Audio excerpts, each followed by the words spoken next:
Welcome back, everybody, to Game Over Cancer 2023. We are back at it again with another run with Tetsuo, right? We're going to be doing Batman the video game on the NES, any percent. How about you go ahead and take it away?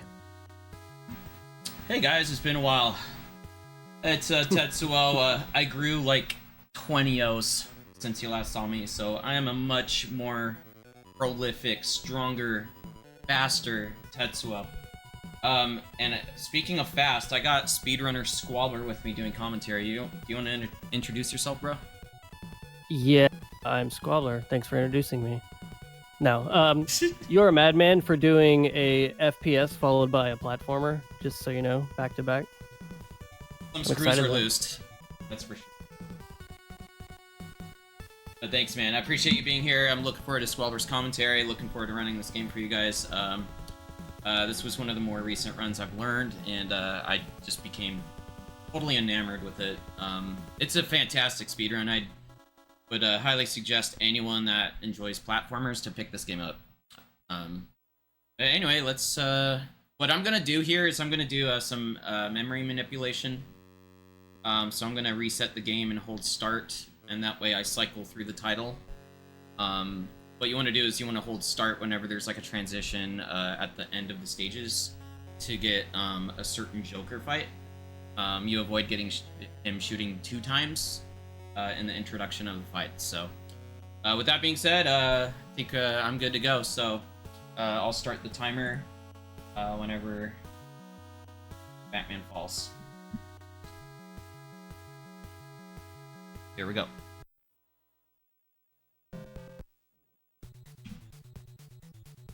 Welcome to 1-1, where you will probably spend the vast majority of your time if you try to speedrun this game.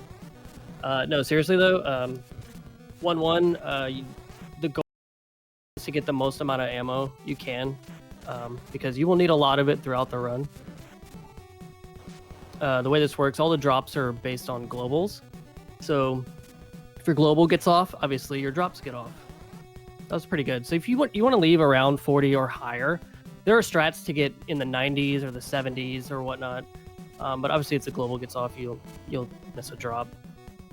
And if you're like me, and I'm sure like a lot of other people, you found this game incredibly difficult as a child, but there are some resources online, specifically Junkyard Dave's tutorial is really good. That'll go really in depth. I think it's about 4 hours if you want. There is another tutorial, which the community calls the meme tutorial, kind of, where it just tells you to basically batarang everything. So if you're looking just to get through the game and complete it and see if you would enjoy running it, I would suggest just trying that tutorial, because it really is effective, even if it's kind of silly at times. And we're coming up on our first boss here, Moth, which he has a chance to dive, and what we want is for him to dive immediately instead of shooting. Well, we got the bullets. That's right. All right, on to my favorite level, with fantastic music.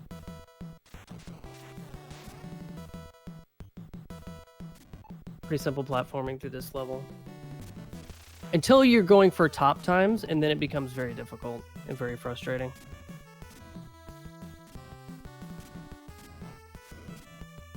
And then right here, you'll see he punches and walks through. So in this game, you can also use iframes of the enemy to walk through. We'll be using that a lot. The 3 types of drops you can get in this game: the B, which gives you points, because for some reason they wanted to add points in this game. Ammo drop, or a heart drop. And each ammo gives you 10, I believe. And then you have 3 different weapons, which are the Batarang, which uses 1 ammo, the gun, which uses 2 ammo, and then the Dirk, which is like the 3 shot, which uses 3 ammo. So it's a lot of ammo management throughout this run. And once again here, we'll use the Batarang to walk through enemies, those iframes.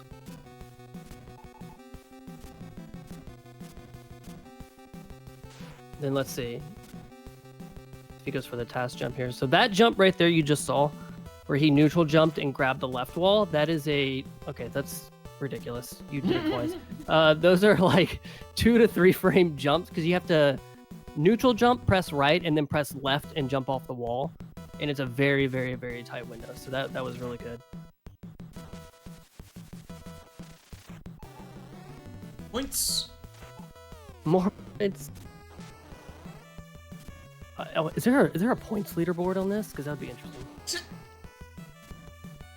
I will say though, if you're looking to run this game, the 2 things that are going to be the most difficult to you, at least it was for me and a couple other people I know, is Batman's jump mechanics, because he feels heavy and clunky because he has like a startup before he jumps. And then also, depending on how long you're holding the button, determines how high and how far Batman jumps. So some of the jumps you know obviously don't want to jump as far. And then the other thing is cycling between your weapons.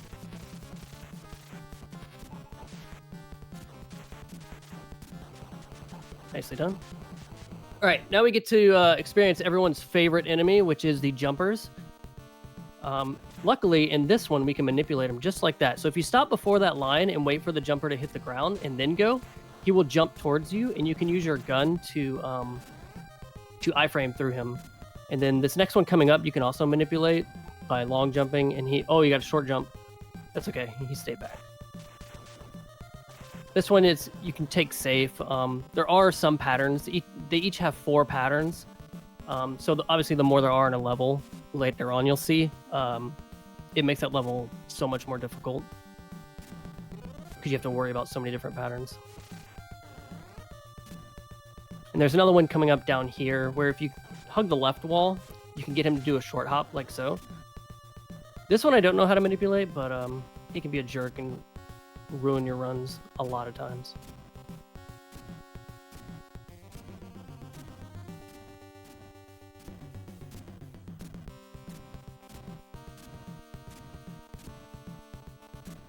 Oh.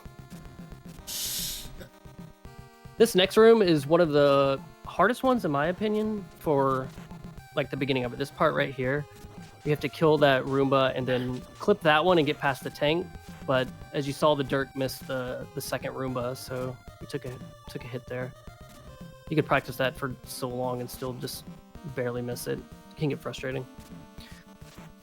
But killing that Roomba at the bottom despawns 2 enemies that would normally be right here, where he's jumping now. So we get to just pass through here freely now.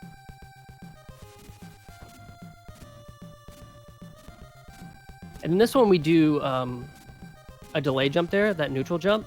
It puts the enemy's flame on a different timing so that we can jump up and hit him without taking any damage.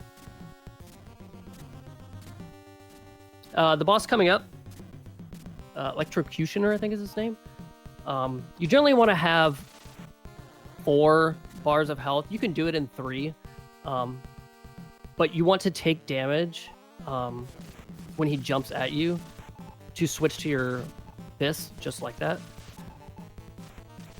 I messed that up. Oof. Oh, we got it. It's all right. Ooh. We're still in there.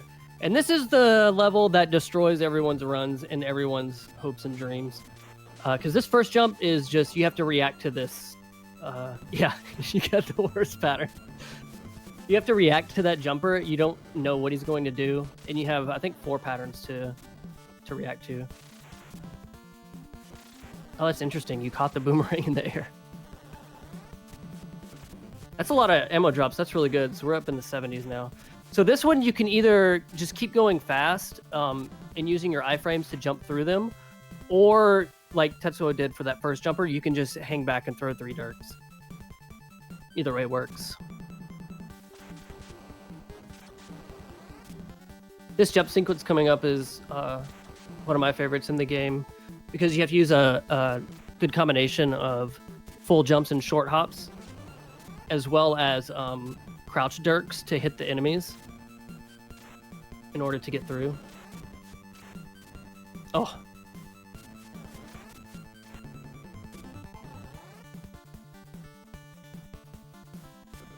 And then coming up here, we'll do a delay punch.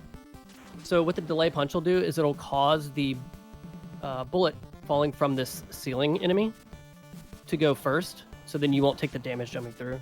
Really cool little delay tactic. We also used it in the second level, but I skipped over it because he made both of the task, or not the task jumps, the hard 2-frame jumps. Oh! Up a little bit. Yeah, he clipped the floor there on the way down, which caused him to be off timing for the lightning.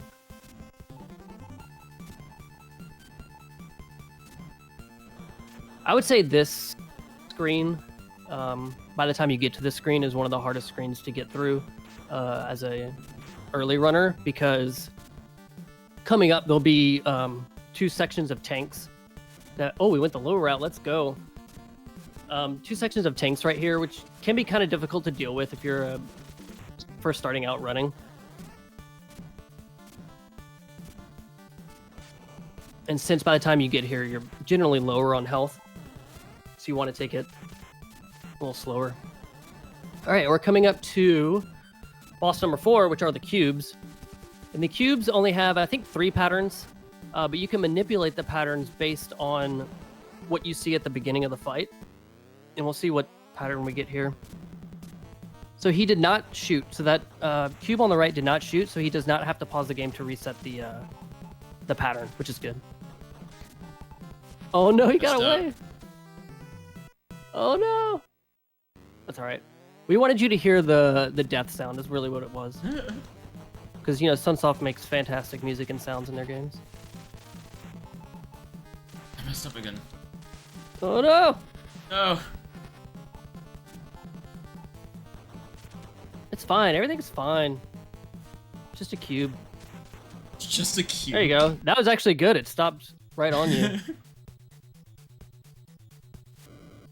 And this level, okay, so I have a very love-hate relationship with this level because it seems easy, but it is not at all.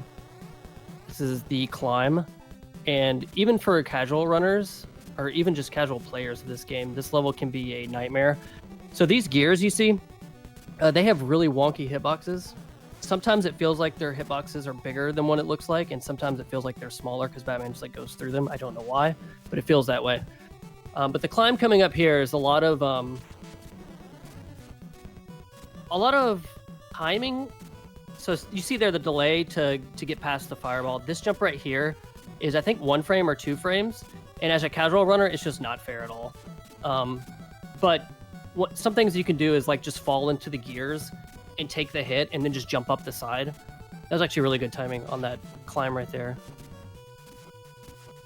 Another quick jump. See, we delay slightly to get the flame out of the way. And then we're going to come up on Firebug, which can be manipulated if you get the right pixel after the first jump. So let's see how he behaves today. Oh, just run and shoot. Oh, he jumped back. Oh, we got it. Let's go. Oh, no, he got out. Please die, bro. My God. The slow loop. Why? Everything's fine. Everything's fine, everybody. Everything's fine. Don't worry about it. Don't worry about it. Now we're on to Joker. Everything's fine. Oh, nice jump through. Okay. So in Joker, if you kill him on a specific frame, I think it's like right as the lightning hits, you'll get a Joker glitch, which he was talking about earlier, which will skip the animation of him climbing up and like that, getting up and falling down, which saves about 4 seconds. GG, dude. Thank you, 12 man. run. 12 minute. Let's go. Oh, not bad. Yeah, this run is very punishing, especially with like the jumper sections, I would say. But also Firebug. That's probably the worst part of the run right there. Yeah, Very I can't believe he climactic. got out. I guess the battering timing was slightly off Yeah, because you had him locked. My mash, or my... Because you want to tap it rhythmically, you don't want to just mash. There's like a rhythm you could like... That you, that you find basically, and yeah. Still trying to master it, but... Yeah, that's the run. Squabbler, did you want to shout anyone out, or... Kicking I shout you out, dude. Oh. You're a madman, running all these different games. Thanks. Thanks, dude. I didn't expect that. I have a speech. You have a moment? No, I'm just kidding. But yeah, thanks, dude. Thanks for the excellent commentary, dude. Squabbler's one of my best buddies on, online. So, he's been, helping me out a lot with stuff, commentating runs, and, being an excellent teammate in Counter-Strike 2. That's kind of how I warmed up today. Played some Counter-Strike 2. So, just remember that. If you, got some nerves going, just hop on the server, man, with the boys, and, make some plans to go over to Cedar Rapids. Chill. But yeah, thanks everyone for having me. I had a blast. Make sure to, donate to the cause. Make sure to tell your friends about this cause. I want to thank the organizers, Strizer, and everyone helping Strizer out. I always love being a part of this, and I want to thank them for having me here again. Thank you all for watching. Make sure to stay tuned for the next runs, and I'll catch you all next time. See ya. Thank you so much, Tetsuo. And just really quick, we did get a $10 donation from Wazcraft. Thank you so much for that. Everyone, Thank you, dude. hang tight. Yeah, everyone hang tight. We'll be back in just a moment with Legend of Zelda Oracle of Seasons All Essences speedrun brought to you by Ryan Ford. So we'll be back in one moment.